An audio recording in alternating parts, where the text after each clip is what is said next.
आज हो रही है बदसलूकी बेटियों से। आज बेटियों को लात मारी जा रही है। कोलकाता की घटना आप देख रहे हैं, कितनी बेरहमी से बलात्कार करके उसकी हत्या कर दी जाती है। पूरे डॉक्टर आज सड़क पर उतरे हुए हैं, ध्यान रखना। मान्यवर, आपसे मेरा निवेदन है, कैसा हो गया हमारा भारत, कैसा हो गया हमारा देश। अबला पर अत्याचार करते हो, ध्यान रखिए, आपसे निवेदन है। दुख तो तब होता है मुझे कि जब औरत ही औरत की दुश्मन बनती है। आदमी बने तो चलो हम लड़ लें उनसे, औरत ही औरत की दुश्मन। एक सास चाहती है कि मेरी बहू को लड़का होना चाहिए, लड़की नहीं होना चाहिए। बताइए, आदमी आपका दुश्मन बना या आप खुद अपनी दुश्मन बन गई? आप भी एक लड़की हैं, आप भी किसी की लड़की थी, आज सास है, कल बहू आती है तो आप कहते कि एक लड़का होना चाहिए, लड़की नहीं होना चाहिए। औरत का दुश्मन औरत ही बन गई, ध्यान रखना। इस बुराई से लड़ना बहुत कठिन है। महिला ही महिला को नहीं चाहती है। आज जितने झगड़े सास बहू के होते हैं उतने ससुर बहू के नहीं होते हैं, ध्यान रखना। इस सास बहू लड़ते रहते हैं। नहीं, भव्या की बात नहीं कर रहा हूं, उसकी तभी तारीफ सुनी है मैंने, ध्यान रखना। सास बहू के झगड़े, पारिवारिक कलह, पारिवारिक लड़ाई, औरत ही औरत से लड़ती है, औरत ही औरत को बर्दाश्त नहीं करती है। इस लड़ाई से कैसे मुक्त होंगे हम, ध्यान रखिए। मानिए, आज मैं बात कर रहा हूं मुंबई के देवनार कत्ल खाने की बात नहीं कर रहा हूं, स्लाटर हाउस की बात नहीं कर रहा हूं, मैं दिल्ली की ईदगाह स्लाटर हाउस की बात नहीं कर रहा हूं, ध्यान रखिए। मैं आपसे हैदराबाद के अलकवीर कत्ल खाने की बात नहीं कर रहा हूं। एक और स्लाटर हाउस है जो बड़े बड़े घरों में पनप रहा है, अमीरों के घरों में पनप रहा है, महाजनों के घरों में पनप रहा है। एक और चलता फिरता स्लाटर हाउस, वो कोई हाउस जगह जगह है तो वह है गर्भपात एवर्सन का स्लाटर हाउस, ध्यान रखना। जांच की जाती है, सोनोग्राफी होती है, पता किया जाती, कानूनन अपराध बन चुका है, ध्यान रखिए। कानून इसके लिए सजा देता है, लेकिन चोरी छिपे सब कुछ होता है। जांच की जाती है उसकी, तो पता चलता है लड़की है तो उसे जन्म लेने से पहले खत्म कर दिया जाता है, ध्यान रखिए। मान्यवर, मेरा आपसे निवेदन है, लोग कहते हैं बेटियां कम हैं इस देश में, कम नहीं है, उनकी हत्याएं ज्यादा होती हैं। 2008 में मेरा चतुर्मास उदयपुर में था, फतेह सागर में। मैंने उस समय सुना कई भ्रूण पड़े हुए हैं, मरे हुए, ध्यान रखना। हवस की शिकार ये लड़कियां, वासना में डूब जाती हैं लड़कियां, थोड़े से सुख के लिए एक गर्भपात कराया जाता है, ध्यान रखें। नाजायज औलाद, अनचाही औलाद, उसको मार दिया जाता है। मान्यवर, मेरा आपसे निवेदन है कि आज पूरे देश में चोरी छिपे यह कुकर्म हो रहा है, ध्यान रखना है। मान्यवर, कुंवारी बेटियां मां बन रही हैं, हॉस्टल में रहती हैं, बाहर पढ़ाई करती हैं, हवस का शिकार हो जाती हैं, ध्यान रखना। अपनी बेटियों पर नजर रखना पड़ेगा, उनके संस्कारों पर नजर रखना पड़ेगा, उन पर हमें ध्यान रखना होगा। ये मत सोचो कि हॉस्टल में भेजने के बाद हम फ्री हो गए, हम जिम्मेदारियों से मुक्त हो गए। नहीं मेरे भाई, 80% बच्चे तो पढ़ने कम, मौज मस्ती करने ज्यादा बाहर जाया करते हैं, घूमने फिरने ज्यादा बाहर जाते हैं। बोले इसलिए जाते हैं जनरल नॉलेज बढ़ेगा, ये नॉलेज बढ़ेगा तुम्हारा, इस तरह के दृश्य तुम्हारे घर के सामने आकर खड़े होंगे। मान्यवर, आपसे निवेदन करता हूं, मारा जा रहा है एक गर्भ में आया हुआ बच्चा, क्या बिगाड़ा उसने तुम्हारा? भगवान महावीर कहते हैं ना कि औलाद आ गई है तो उसे जन्म दो, और चाहते हो कि हमें औलाद नहीं चाहिए तो संयम से रहना सीखो, अपने जीवन में मर्यादा में रहना सीखो, संयम में रहना सीखो। और यदि आ गई है उसे जन्म देने का अधिकार जरूर उसे प्रदान करिए। गर्भपात 1, पाप 4। ये मत सोचना कि तुमने एक मादा भ्रूण हत्या कर दी है, एक को मारा है। नहीं, गर्भपात 1, पाप 4 हुआ करते हैं। पहला पाप, तुमने एक अतिथि की हत्या की है। अतिथि जानते हो कौन होता है? हमारे यहाँ अतिथि को क्या बोलते हैं? अतिथि देवो भव। ये सब अतिथि आए हैं, इनका सत्कार हुआ है, स्वागत हुआ है, हम इन्हें देवता तुल्य माना करते हैं। ध्यान रखिए, वह गर्भ में भी हमारा एक अतिथि आया था, तुमने उसका स्वागत तो नहीं किया, उसकी हत्या करके रख दी, उसका जीवन छीन करके रख दिया। पहला पाप अतिथि की हत्या। दूसरा पाप शरणागत की हत्या। वह बच्चा आपके गर्भ में, आपकी शरण में आया था, उस शरणागत के साथ दुर्व्यवहार आपने किया है, ये दूसरा पाप है। तीसरा पाप, तुमने एक दीनहीन अनाथ की हत्या की है। और चौथा पाप जो कभी तुम्हें क्षमा नहीं करेगा, तुमने अपने ही खून की हत्या की है, अपने ही खून की आप हत्या। अरे एक नागिन भी बच्चा खाती है, लेकिन मालूम है वो नागिन बच्चे कब खाती है? बच्चे को जन्म देने के बाद। लेकिन आपकी जिंदगी तो नागिन से भी बदतर है। जन्म देने के पहले गर्भ में ही बच्चे खा जाया करती हो, गर्भ में ही बच्चे को मौत के घाट उतार दिया करती हो। नहीं मान्यवर, आपसे निवेदन है, इस सुनियोजित तरीके से हत्या की जाती है। गर्भपात, एबॉर्शन एक सोची समझी साजिश होती है। एक अनाथ बच्चे को 3 लोग मिलकर मारते हैं। एक वो पति जो अपनी पत्नी को प्रेरित करता है गर्भपात के लिए, वो सास जो अपनी बहू को एबार्सन के लिए मजबूर करती है। ध्यान रखिए, पहले पापी हत्यारे वो हैं। दूसरे हत्यारे वो डॉक्टर जो चंद पैसों के लिए भ्रूण हत्या किया करता है, एबार्सन कर दिया करता है।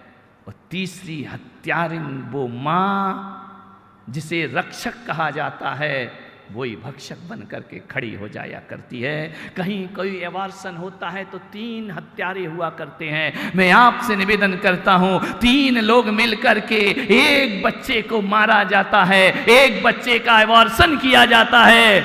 मैं तो कानून से कहता हूं कि जन्म लेने के बाद किसी की हत्या करो तो जो सजा मिलती है, गर्भ में हत्या करो तो वैसा ही दंड आदमी को प्राप्त होना चाहिए। क्योंकि गर्भ में भी एक चैतन्य आत्मा है, गर्भ में वो मांस का पिंड नहीं है, वो जीता जागता इंसान है। ध्यान रखिए, उसका आपने गर्भपात किया है, मानवता को मार के रख दिया। ध्यान रखिए,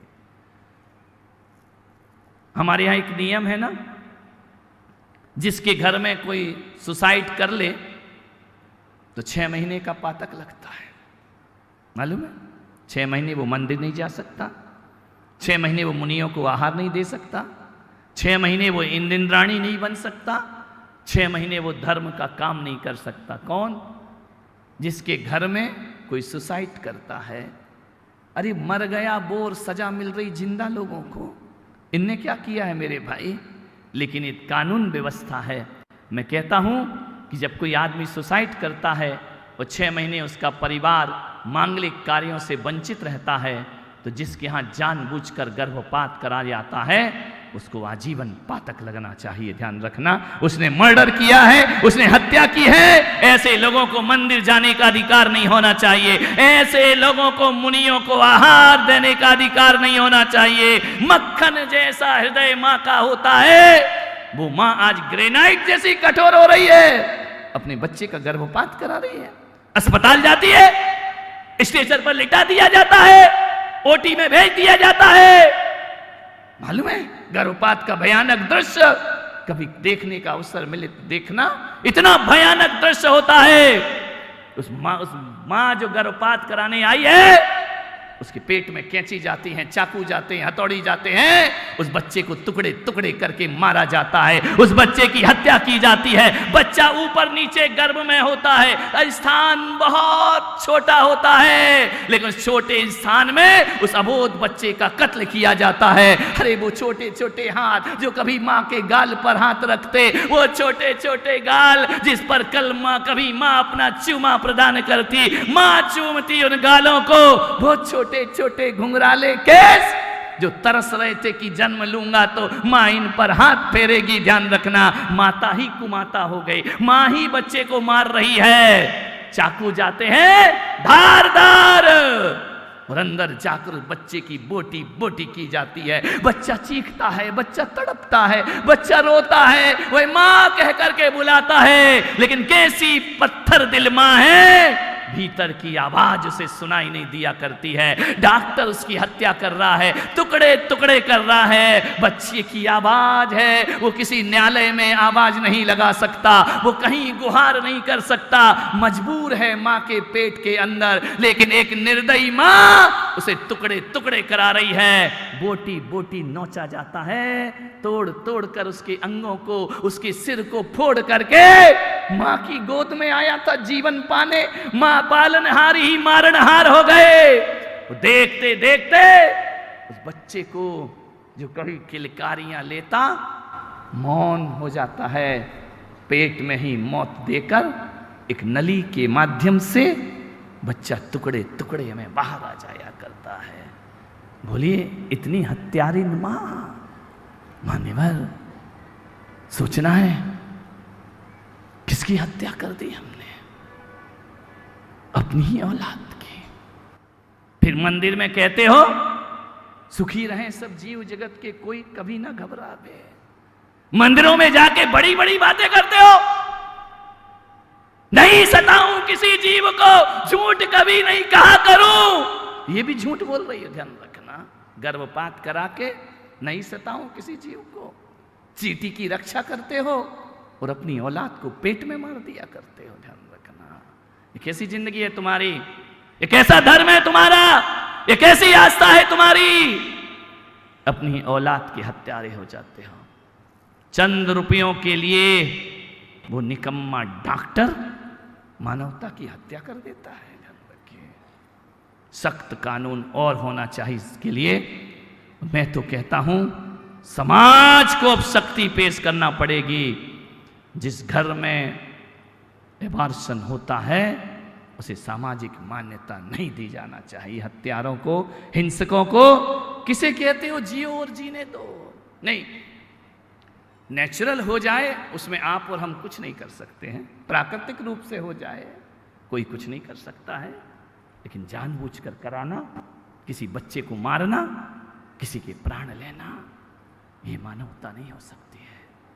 मालूम है, मैं जानता हूं कि किसी बेटी को, एक लड़की अमेरिका में लाखों डॉलर कमाने वाली, मां बाप ने उसे पढ़ाया लिखाया बड़ा किया, मां बाप बूढ़े हो गए, लड़की अमेरिका में थी। लड़की को पता चला कि पिताजी की तबीयत सही नहीं है, उसे फोन जाता है कि बेटी पापा की तबीयत बहुत खराब है। बेटी सब काम छोड़कर अमेरिका से भारत आती है, लेकिन उसकी बदकिस्मती थी कि उसे पापा नहीं मिलते हैं, दुनिया से विदा हो जाते हैं। फूट फूट कर रोती है वो लड़की कि जिन पापा ने मुझे इतनी ऊंचाइयां प्रदान की, आज वो जीवन वो अब मेरी जिंदगी में नहीं है। एक दिन हुआ, 2 दिन हुआ, 13वां हुआ, माँ ने कहा बेटा अब तू अमेरिका चली जा। उस लड़की ने कहा कि माँ तुम यहां अकेली रहो, मैं अमेरिका जाऊं। नहीं, अब पापा नहीं है ना, अब मैं तुम्हारे साथ रहूंगी। माँ ने कहा बेटा तेरा इतना बड़ा पैकेज है, इतना रुपया कमा रही है, वहीं रह, मेरे साथ क्यों रहेगी, मैं जी लूंगी, अभी मेरे हाथ पैर में ताकत है। नहीं माँ, मैं तुम्हें छोड़कर कभी नहीं जा सकती हूं, मैं तुम्हारा साथ नहीं छोड़ूंगी। यहां 50,000 लाख रुपए भी कमा लूंगी चलेगा, वहां लाखों डॉलर की मुझे आवश्यकता। देखो जिस बेटियों को दोयम दर्जा देते हो वो बेटी क्या ख्याल रखती है अपने माँ बाप के प्रति, कैसे विचार रखती है अपने माता पिता के प्रति। उसने कहा मैं नहीं जाऊंगी। माँ ने कहा ठीक है कोई बात नहीं, इसकी इच्छा नहीं है, नहीं जाएगी। मेरा चतुर्मास हुआ बंबई में, मैं पहुंचा, उसकी माँ आई बेटी को लेकर, बोली महाराज इसको समझाओ। मैंने कहा क्या हुआ? बोली ये शादी नहीं कर रही है, ये बोल रही है मैं शादी नहीं करूंगी। मैंने कहा बेटा शादी क्यों नहीं करोगी? बोली महाराज मैं अपने माँ बाप की इकलौती बेटी, यदि मैं ससुराल चली गई तो मेरी माँ का क्या होगा, मैं शादी नहीं कर सकती। माँ ने कहा महाराज इसको समझाओ, पागल हो रही है, मेरे कारण अपनी जिंदगी बर्बाद कर रही है। अरे इसे समझाओ महाराज, आशीर्वाद दो कि ये शादी करे, अपना घर बसाए, ये अपना घर बसा लेगी तो मैं शांति से प्राण छोड़ सकूंगी अपने। बेटी ने कहा मां मैं विवाह नहीं करूंगी, और करूंगी तो एक शर्त पे करूंगी कि जो मेरे साथ मेरी मां को भी रखे या मेरी मां के साथ रहे वो लड़का ही मेरे लिए विवाह के योग्य होगा, वरना किसी लड़के से मैं शादी। अब ऐसा लड़का उस माने का कौन मिलेगा महाराज? कोई दुनिया में ऐसा लड़का मिलता है क्या कि पत्नी को भी ले जाए, उसकी मां को भी ले जाए? ऐसे लड़के कहां मिलते हैं दुनिया में? नहीं मिलेंगे महाराज, ये कुंवारी रह जाएगी लड़की। मैंने कहा चिंता मत करो, मत सोचो ज्यादा, हो जाएगा जो होना है। मालूम है उस लड़की ने कहा कि जो भी लड़का देखने आता मेरी माँ की जिम्मेदारी लोगे। लड़के देख करके वापस लौट जाते, ध्यान रखना कि तुम्हें भी ले जाएं और तुम्हारी माँ को भी ले जाएं, इतना बड़ा काम तो हमसे नहीं हो सकता है। कोई ने उससे शादी नहीं की, उसने कहा मैं जीवन भर कुंवारी रह जाऊंगी लेकिन अपनी माँ को छोड़ करके कहीं नहीं जाऊंगी। माँ के जार जार आंसू, माँ की ममता, माँ चाहती थी कि नहीं बेटी का घर बस जाना चाहिए। ध्यान रखना, एक लड़का मेरा भक्त उसे मिला, मैंने कहा शादी करेगा उससे लेकिन मां मिलेगी दहेज में, ध्यान रखना। बोले करूंगा। ध्यान रखना दुनिया में आज भी ऐसे महान लोग हैं इस धरती पर। उसने कहा करूंगा महाराज शादी, उसने विवाह किया, आज वो साथ साथ रहा करते हैं। एक मेरा भक्त है जयपुर में, रितेश लोहाड़िया, उसकी शादी एक लड़की से हुई, इकलौती बेटी थी, पिता की मौत हो गई, माँ अकेली, कैंसर हो गया उसे, ध्यान रखना।